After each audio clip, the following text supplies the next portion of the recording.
Hey everybody, and welcome back to another episode of the Speak Plainly podcast, where we speak plainly about things that matter.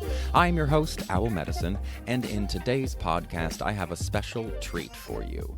Today, I'm interviewing, my partner, Michael, and the reason we're doing this interview is because he decided to go down and be the sole protester at a Charlie Kirk rally that happened in our little small town yesterday. And the goings-on that happened around that, just before that, and since then, have been kind of mad, like truly mad. So I wanted to talk to him about his experience, because he had his speaker kicked down the steps, off of the ledge, down the steps, and had somebody else throw his speaker on top of the roof after that dude was like, "Why is your side so violent?" And by the way, the lady who kicked his speaker off of the cliff down to the bottom had an I Love Jesus hat. So today we're going to explore what happens when bigots gather in small towns. Welcome, Michael. Hello, thank you. I wanted to ask you about your experience there. Why did you go down to the Charlie Kirk rally? What did you do? What was your point? Tell me about it. Well, I had planned on going to the Charlie Kirk rally. I made the decision to go the day before. And then that night I had a crazy dream, kind of similar to what a lot of people are experiencing right now, being chased around by ICE. Like, I was one of those people in that dream. So I woke up just very charged. I'm like very motivated. And so I just wanted to go and be a presence there. I didn't believe I would be the only one, just being a presence of opposition to a hate group fomenting in our town. Yeah, so I wanted to go and just kind of just be a little bit of a thorn. I didn't want to go and be a huge disruption. I didn't want to cause any trouble. I wasn't there to argue with anyone. I was literally just there to, on repeat, just play this song called "The Day the Nazi Died" by Chumbawamba. That was my plan. I had a sign that said, "No Nazis, no kings, no fascist ideology." I was perched up, kind of up above the rally. There's a staircase that leads up to a landing. And so I was up on this staircase landing. I had my speaker and I had my sign. I flipped it over the edge.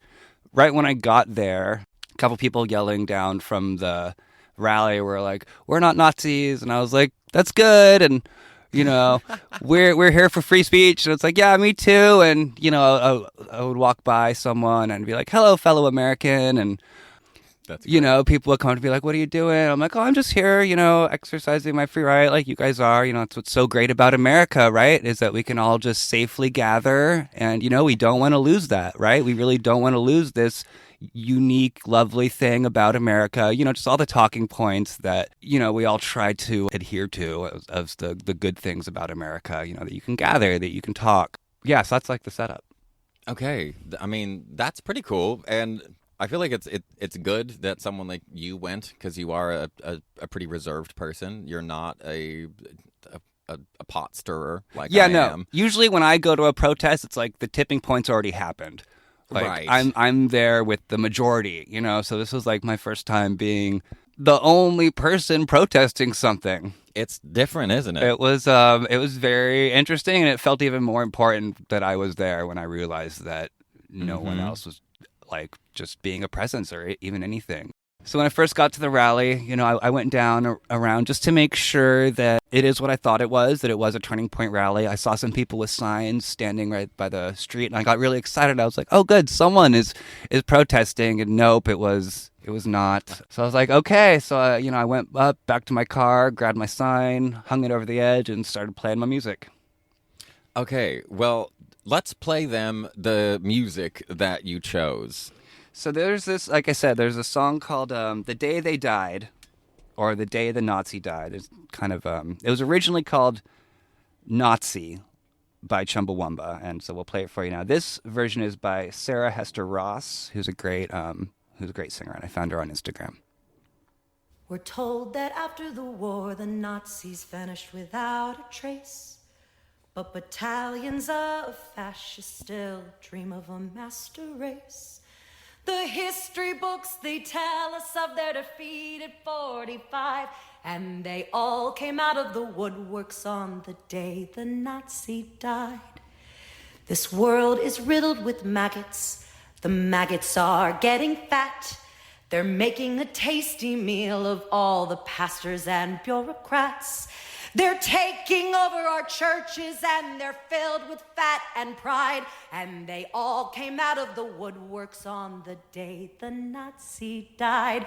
So if you meet with these historians, I'll tell you what to say. Tell them that the Nazis never really went away. They're out there burning houses and peddling racist lies, and we'll never rest again until every Nazi dies. Damn. So, yeah, I mean, Damn. honestly, hearing that today after being there yesterday, listening to that the whole time, almost brings little tears to my eyes, just because if you're offended by that song, what does that say about you? Right. Right. So I had this song and two others by, it was the same song by three artists. I had this playlist looping on repeat. Yeah, and so I was just there with that sign and a Bluetooth speaker that unfortunately wasn't loud enough. So I'm there, and first person who comes up to me is this kind of about my age, some like kind of dad-looking dude, and he comes up and he goes, "Oh, we can't really hear your music." And I was like, "Oh, bummer. All right, well, I'm just doing what I can." And he's like, "Well, what are you doing here?" So I said, "Oh, well, I'm just kind of being a counter presence to what's going on." And then immediately another woman comes up, and she's an older woman, I think probably like a great grandma. She comes up and she's very friendly. She's like, "I just have to talk to you. I just have to meet you." And so I shake her hand, and she pets my dog, and we're like all chummy. And she just and I just want to tell you about a little bit about myself. I'm basically I'm a Peterson. My great grandmother was Minnie. My great grandmother was Minnie Peterson. And I was like, "Oh, I know Minnie Peterson. That was the High Divide book." So there's this book called High Divide, Minnie Peterson's Olympic Mountain Adventures. Minnie Peterson is this woman who I was talking to's great-grandmother or grandmother. They were the first white settlers of Forks. Right. Which she made sure to tell me. Made sure to tell me about how friendly they were with the Quileute kids and how, welcoming they were to people of other colors and all of that. And, she made sure to tell me that her great-grandfather or grandfather, I can't quite remember, fought in World War II. And I was like, yeah, that's good. And then at a certain later point, she made sure to mention that he was on the side of the Nazis. I felt in a way specifically that she told me that she wanted to make sure that I understand that his involvement was necessary, that he had to fight on the side of the Nazis. Right. That there was no other choice. They were in Croatia or something. She said, if you didn't fight, you died. It only gets to that point after enough people stop speaking up. Right. So, Right. That's a large reason why I wanted to be there, because if we start speaking up, we get to the point where you have to be conscripted into your nation's military to commit atrocities, and there's nothing you can do about it. Exactly. At least right now, all of these jackasses who are in ICE are volunteering. Right. They're not being voluntold yet. No, they're absolutely volunteering. And that's worse, in some ways. It's how it starts. Right, of course, it's how it starts. And I wanted to bring up that this song by Chumbawamba, The Day the Nazi Died, it was written in 1987, which is the year that I was born, which I like that. That's neither here nor there. But what's interesting about it and why it was so pertinent to the moment is this was a Charlie Kirk rally. It was held on his birthday, and it was meant to be the kickoff rally for the local people who were wanting to start a chapter of Turning Point USA, which is Charlie Kirk's group organization thing that he started. And this all happened. Turning Point spread even more and became like a focus of the nation because Charlie Kirk died. And what's really funny about this song is this song came out in 1987 as a response to every one of these neo-Nazis who came out in droves to celebrate and mourn the death of a known Nazi, Rudolf Hess. He was a high-ranking Nazi official who died in 87, and suddenly all of these neo-Nazis came out of the woodwork. And that's why they wrote it. And this is exactly what's happened with Charlie Kirk. And the worst part of all of this is these people have no idea that they're fascists. They have no idea that they're Nazis. This is like my problem with all of this is their faith leader is a local musician who leads a really awesome local band. There's 2 lead singers. And on his Facebook page, it says he says artist something in unity. But he's a 3-time Trump voter, which, okay. But if you're still supporting him right now with what's happening in the world with ICE, with what he's done to the Constitution, with firing, and with unseating, unseating elected officials and kicking judges out of their positions as judges because they ruled against something, and him actively firing anybody, even these comedians, pressuring companies to fire all these people about free speech.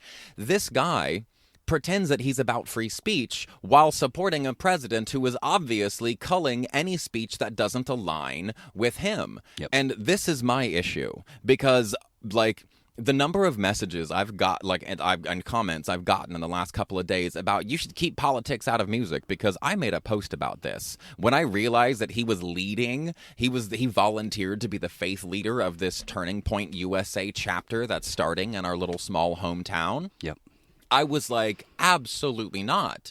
That's not okay. I don't want a Turning Point chapter started here for a plethora of reasons. And if there is going to be one, there's going to be opposition. Right, exactly. Yeah. And they need to know that. Yeah.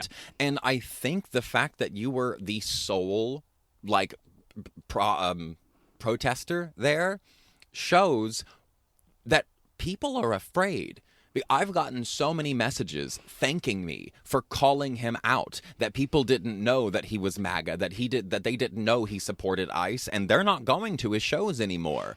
Which is marvelous. This is what we want. This is it's what the conservatives are doing all of the time. Every chance that they get when some liberal says something they don't like, they dox them. Yep. 5 days after Charlie Kirk was shot, I got an article saying there were 66,000 liberals who were doxxed, and dozens of them had already lost their jobs and been put on furlough and all kinds of crap just because they laughed at a dead Nazi, the way that I laughed at a dead Nazi. And I got so much venom from all of these what I call sleepy Nazis.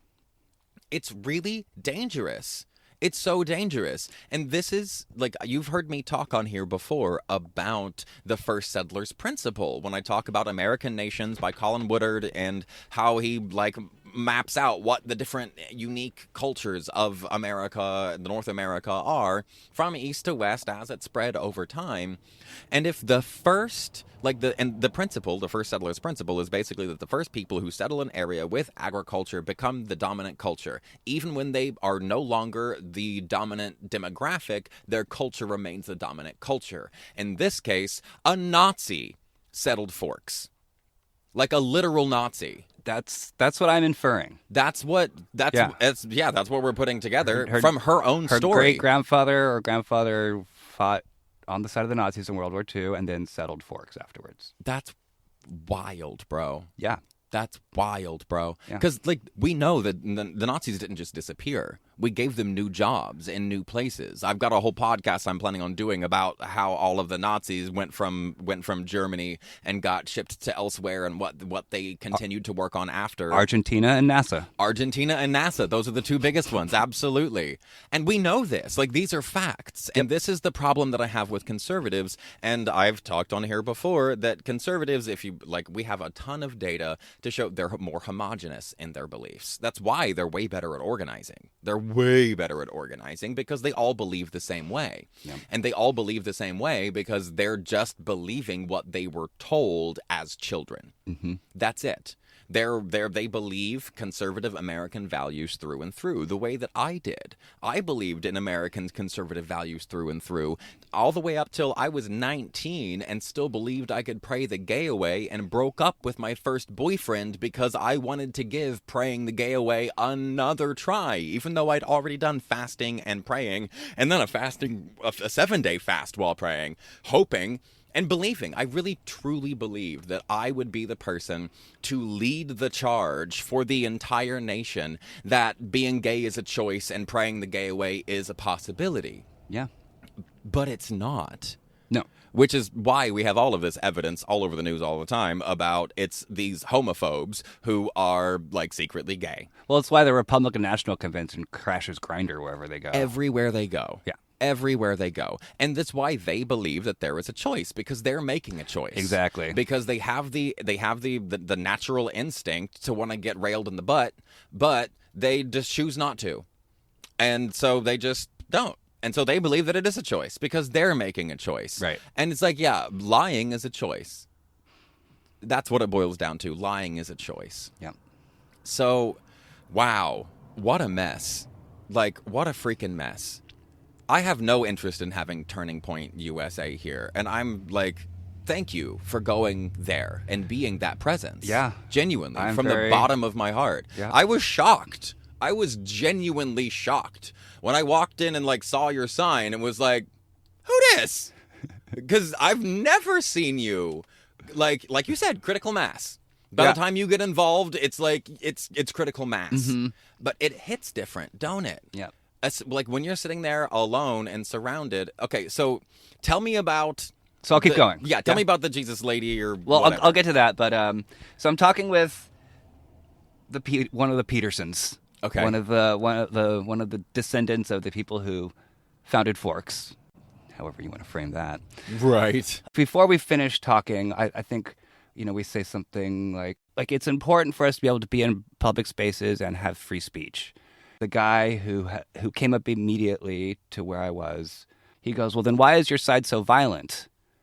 And, right. And I go, well, actually, there's a study that was just removed from the White House.gov website showing that most political violence is actually committed by conservative right-wing extremists. Right-wing yeah. white extremists. White, 97. Yeah, white right-wing We might as well call it the white wing. Right. It ought to just be the white wing. Yeah. So I tell him that, and he goes, "Oh, you're that's ridiculous." And at that point, I go in my mind, "Well, there's no point arguing with this person. Right. He's here to get a rise out of me, so that he can have the power. I can do something, quote unquote, bad that puts me in a bad position and spins everything out." So he goes, I have some statistics, that I could show you, and would you look at them? And I go, I'm sorry, but it's just that we're at this point now where I'm going to have facts, you're going to have facts, and we're going to both call each other's facts false. Yeah. I'm just here to be a presence. I'm not here to argue. I'm not going to argue with you. You can continue talking. You can continue talking to me, but I'm not going to really interact with you. You do your thing. So he just continues to kind of talk at me, kind of trying to get a rise out of me by questioning, my masculinity or my courage or a whole number of things that and I was just there singing along to the lyrics and bobbing my head. Yeah, just singing along and petting my dog and being like, oh, and you know how I talk to my dog. Yeah. So I'm just obviously not threatening. Right. I'm like, sorry, honey, we can't go yet. We've not time to go. We have to stay. Oh. She jumps up on me and I'm giving her kisses. It's obvious. The dog, not the lady. My dog, yeah. It's obviously I'm not there to incite any violence. Right. But he won't leave, and that's fine. But then another older woman walks up. She wants to talk. I'm like, okay, yeah, absolutely. She has the dog, and we're talking about dogs, and she's a dog trainer, and we just we just kind of bullshit back and forth. Again, I'm not trying to have I'm going to change your mind kind of conversation. Right. I don't really believe that's possible. Right, not at this point. And I tell her that. She goes, well, what do you think this is about? And Charlie Kirk was racist, bigoted, spreads hate. And she goes, well, I don't know what racism is. What is it? And I basically go, you're an adult. You know what racism is. Right. And she goes, yeah, but I don't know what you mean by racism. And so we kind of go back and forth along that kind of line for a while. I keep trying to like drive it back to small talk, basically. You know, she worked at IBM. She lived in Juneau, Alaska. She worked in the Alaska legislature. IBM is who provided all of the machines for the Nazis to be able to keep track of all of the people they were exterminating. Yeah, I didn't mention that. That's fun. But yeah, so we're just kind of talking back and forth, and eventually like I said, she's a politician. So she worked in the legislature, so she just keeps trying to bring it back around, and I just keep being like, sorry, I'm not here to do that. I'm just here to be an annoyance, really. Yeah. I'm just here to play this music and just be here. And let people know that there are people who disagree. Yeah. Exactly. And don't want this here. Exactly. And like we're basically cuddled up next to each other.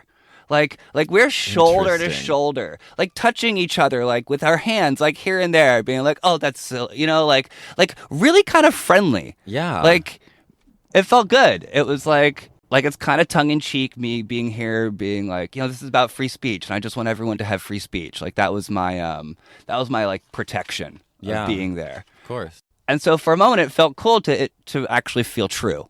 That like, yes, there's this bullshit going on all around us, but we can talk about old coding practices from when she worked at IBM. And I thought like that was really cool. And just shooting the shit, you know, just in a public space. There's obviously contention going on, but like we can just be here and like we're friendly. Like, well, that sounds like, lovely. There's little pats. And then I must have just evaded her one too many times.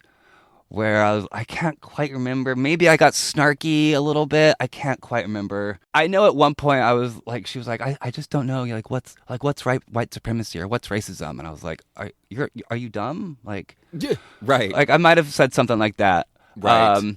Because it just got annoying how stupid she was playing. Right. This is a very educated woman. She worked in the Alaska legislature.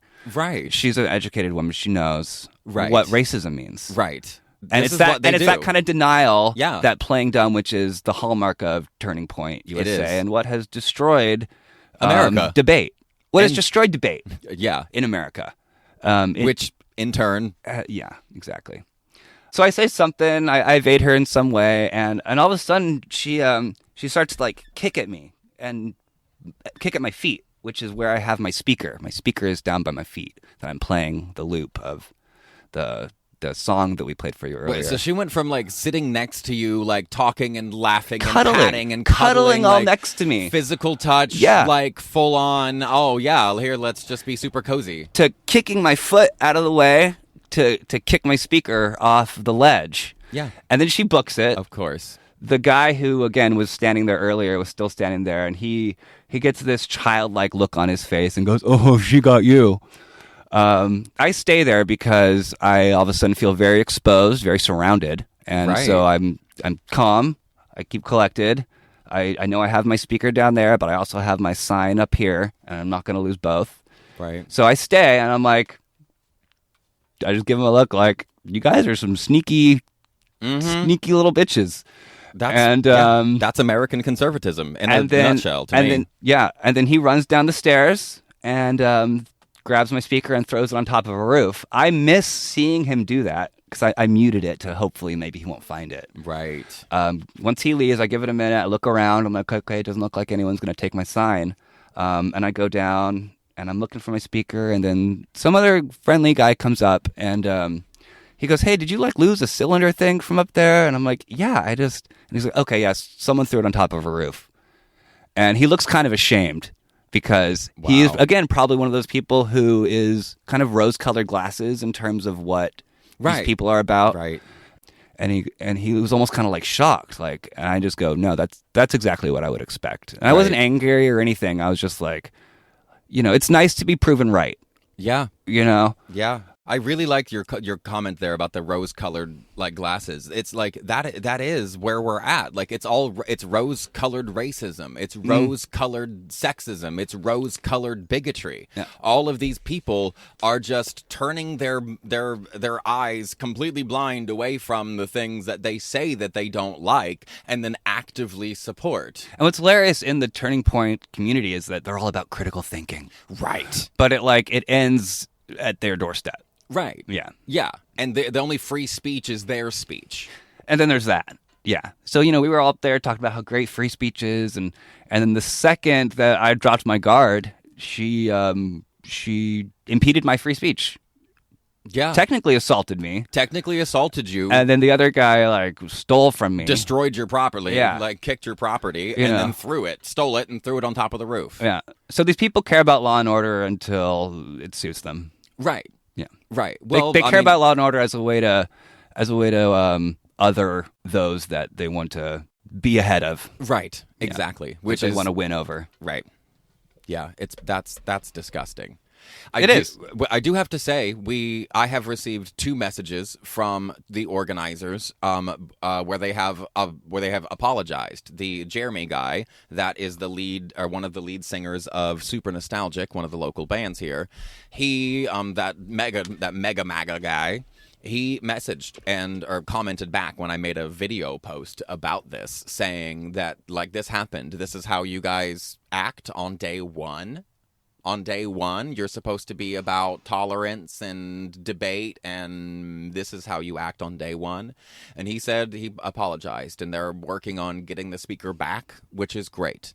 I'm glad that they're working toward that. And they said if the other guy that messaged said if it's damaged, that they will pay for it, to pay for a new one if it is damaged, but that Jeremy is working on getting it back. Well, what they should really do is announce the name of those 2 members of their community and publicly call them out. If they really cared about the integrity of their organization, they would hold those people accountable because they know exactly who it is. Right, but their version is to do all of this in-house, the way that police do. Mm-hmm. The police investigate the police to find out the police did nothing wrong because the police don't have to follow laws, they only have to follow their own policies. This is exactly what all of these conservative right-wing nut job groups do. They investigate themselves to find out they did nothing wrong and then go, oh, hooray, we're great, God loves us.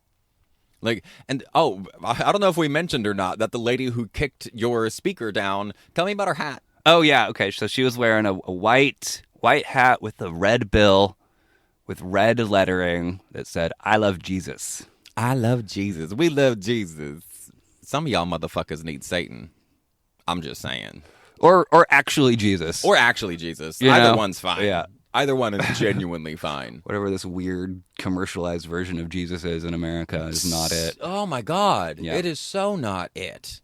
But it all fits, and this is all going to be in the book and the new book coming on religious trauma and on the podcast. But all of it fits into this whole bullshit end of times thing that started as soon as Israel became a thing. As soon as Israel became Israel in 1948, all of these old biblical philosophies got reactivated by televangelists and radio preachers as oh, look, it's prophecy coming to life in real time. The end of times are now. And what does that mean? It means that there are 7 phases coming, and the last one before church ruling everything is law and order. Which just means that anybody who's not the church is going to be arrested, murdered, locked away, whatever, and they're 100% down for it. They want this thing because it fits with their worldview, it fits with their religion and their doctrine, their philosophies, and their prophecies. And they're yeah, it's the end of times. Things are going to get worse before they get better, and they want more violence. That's why 97% of the terrorism that has happened in the United States over the course of our history has all been from right-wing white extremists. Yep. It's mad. So I want to say thank you. Yeah, my pleasure. Thank you. Yep. And I got to see you after, and I got to see how, it is biologically taxing. It is biologically taxing to go through something like that. I got to see you after, and I got to see the waves outcome of like the startling again of just like all of a sudden you're there again and you have to like move through that. And like saw you move through what I call the sour adrenaline phase, when it's like it no longer amps you up anymore, it just hits you and makes you more tired. It's exhausting. I've been many times the only person at a protest. Yeah. I was the protest. Yeah. You were the protest. And it is unlike anything else because you are really putting your neck out there and it's taxing. So I want to say thank you.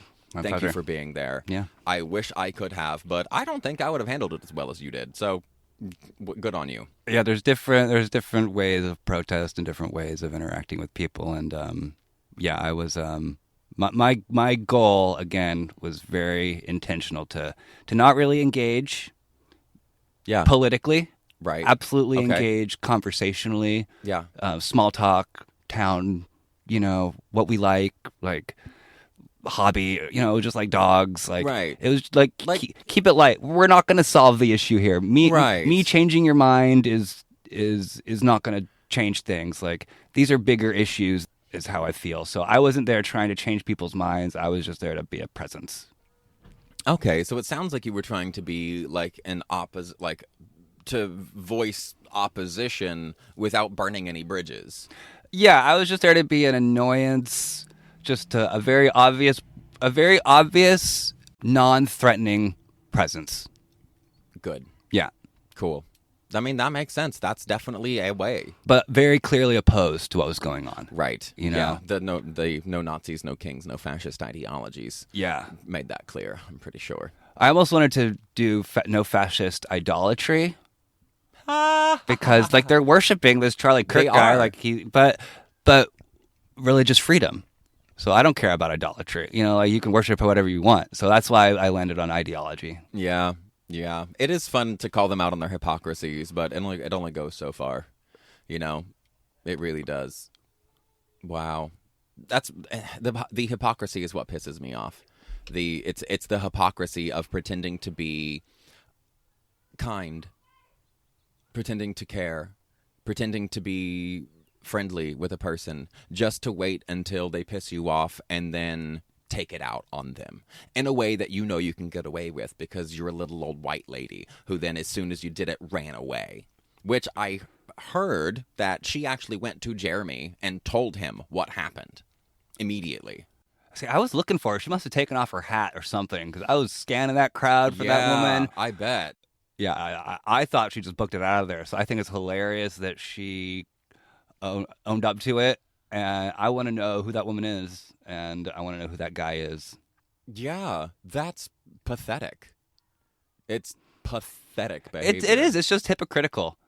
And these are, I'm an adult. Like, I'm almost 40. These were more adults than me. Like they were older than me and just childish, petty behavior.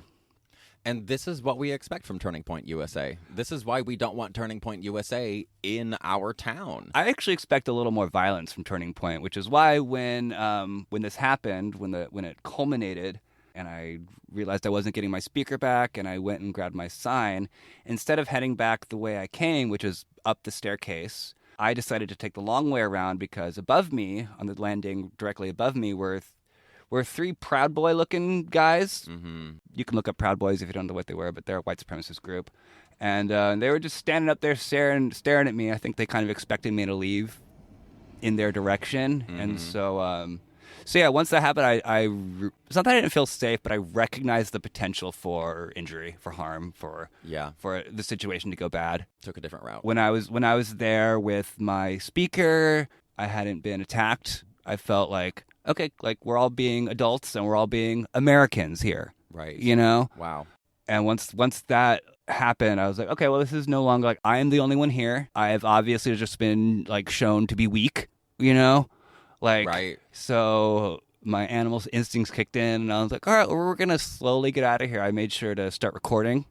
Good. Immediately. I had a phone around my neck and I immediately started recording, and I got a good frame of the guy standing above me on the staircase. And yeah, I slowly made my way out of there. I went down to the rally and I stood there, looked at everyone, played my music from the rooftop for another minute, had my sign, and then I got out of there. I was cognizant of the fact that, they could be following me. So I made sure to get to my car quickly.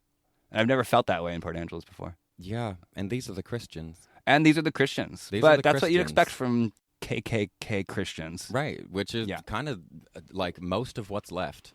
Anybody, like most good Christians I know, don't even call themselves Christians. I've gotten many a message just in the last few days from people who were like, I was a Christian, but now I call myself a Jesus lover because Christians have such a bad name because they shoot up schools and they shoot Charlie Kirk.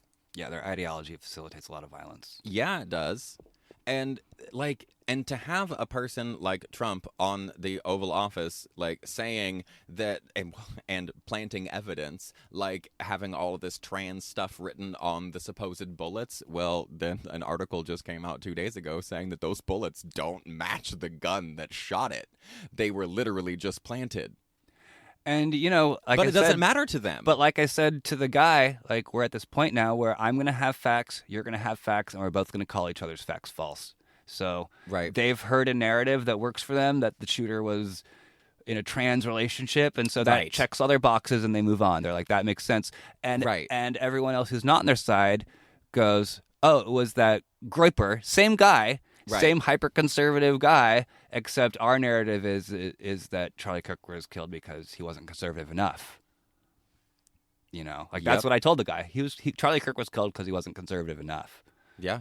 So we all have our own alternative facts and our false news now. It's just the state that we're in. It is. And so that's why I wasn't trying to argue with anyone. Good. That's it just goes downhill, and that's what Turning Point. I mean, that is what happened to Turning Point. Literally, it just it just devolves until the somebody leader gets dies. shot in the neck. Yeah, because they're not actually there to debate; they're there to indoctrinate. Right. That's why it was a 30-year-old debating a bunch of 18-year-olds. Right. It has nothing to do with education.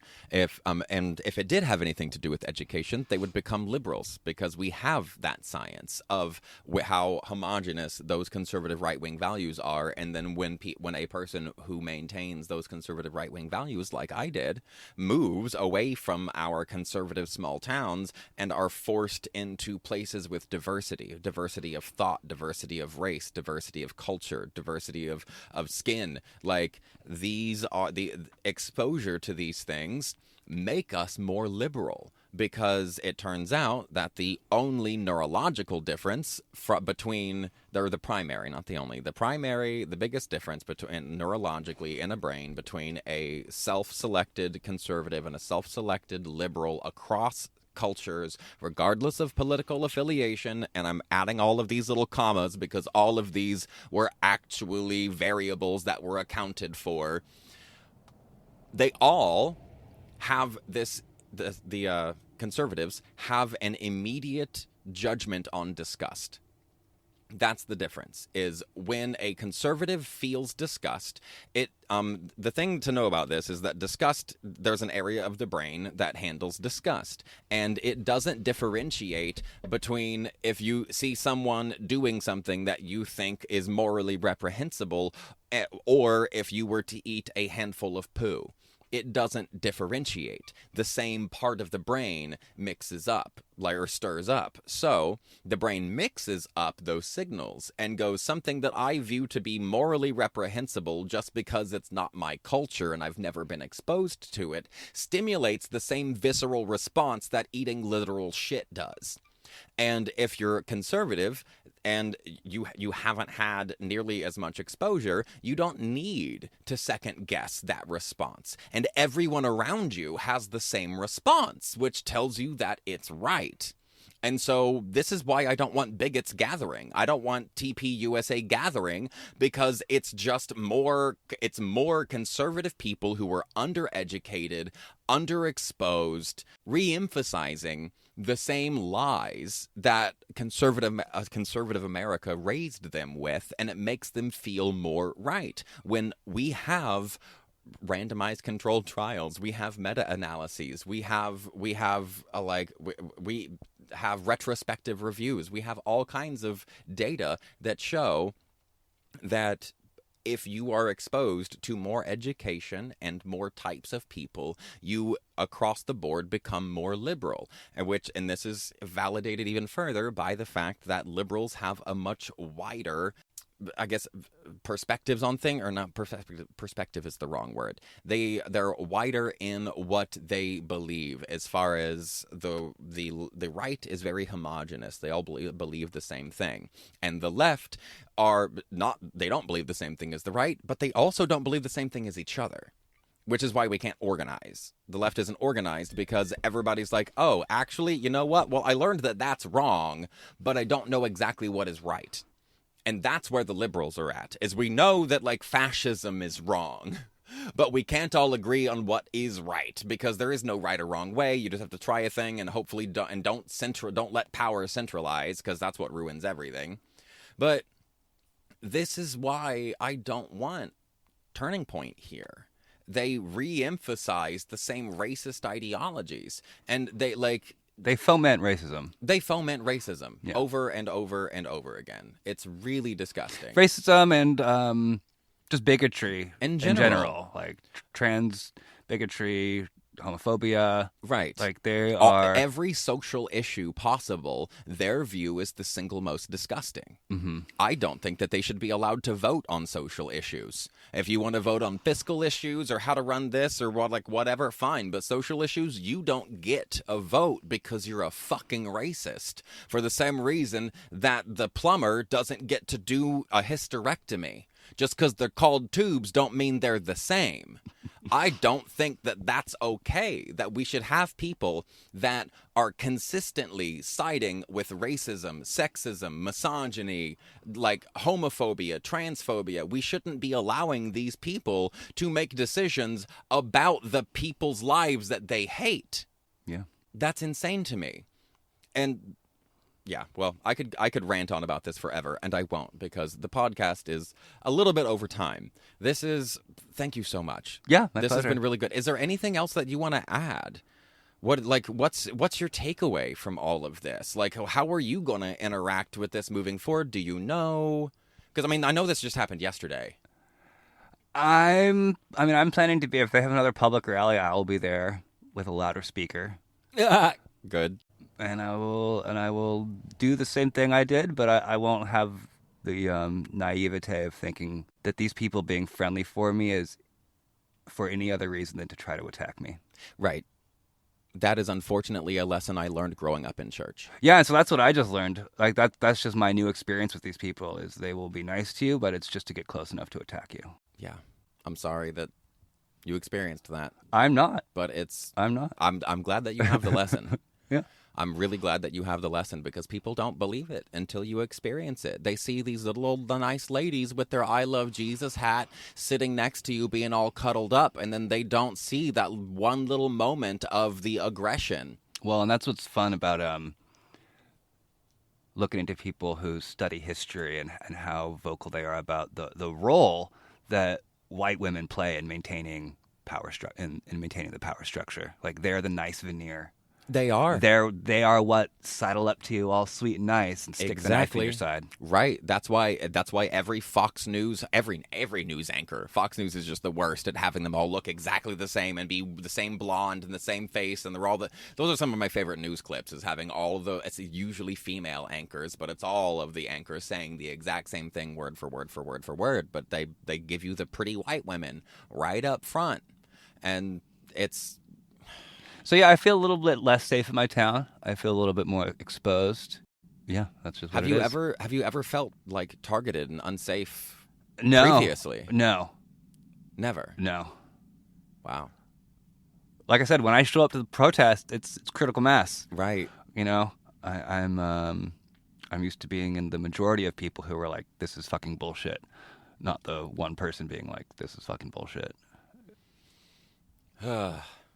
Well, thank you for going, and thank you for saying that this is fucking bullshit, because it is fucking bullshit. It's fucking bullshit. Which is why, fuck super nostalgia. I will never go to one of their shows again because their leader is a proud supporter of Donald Trump and ICE, and he pretends to care about unity and then actively supports ripping children from their families, locking them in cages, and the 2,600 people that were shipped off to the El Salvadorian prison when all of this first began are now just missing. They're not available anywhere. There's no trace of them.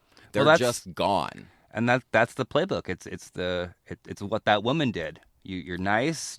You get people to cuddle up to you, and then if there's a chance for you to get ahead, you attack. Yep, the second that you can, win them over with kindness and stab them in the back. Stab them in the back. Yeah. That is white conservative America. That's what we did to the Native Americans. Yep, and it's what we're continuing to do today. Well, thank you so much. If you made it to the end of this podcast, I really appreciate it. This one's a doozy. It hits close to home, not just because it's my small town, but it's also my partner, and this is my life and my livelihood as a musician. This stuff is really important to me, and my morality is really important to me, and it's clearly important to you. So thank you very much, Michael, for being a part of this conversation. Thank you for coming onto the podcast, and thank you for listening. If you feel like supporting the show, then go into the notes. You can buy me a coffee or whatever you feel like doing. Please leave a comment. Share this with some friends. Spread it, especially if you're local. If you live in Port Angeles or Washington or Sequim or Forks or Joyce or any of these little areas around here, please send this to your friends. We need to get the word out about these people. One thing I actually do want to say is, if they do have another rally, I hope I'm not the only person protesting. Well, you heard it. I hope that you guys come out and join this protest. Especially for any of y'all avoidant types, this is a perfect way for you to use your avoidance as a strengthness. I talk about this all the time. It's a strengthness. This is my wheelhouse, baby. The chronic stress adaptation. If you are really good at ignoring all of the awful things, then you're perfect for one of these small protests because you can just show up and just crank up the petty, baby. So I hope that you will join Michael at the next one of these. I really appreciate you listening. Like I said, buy me a coffee, whatever. Send this to your friends. And remember, stay curious and stay uncomfortable.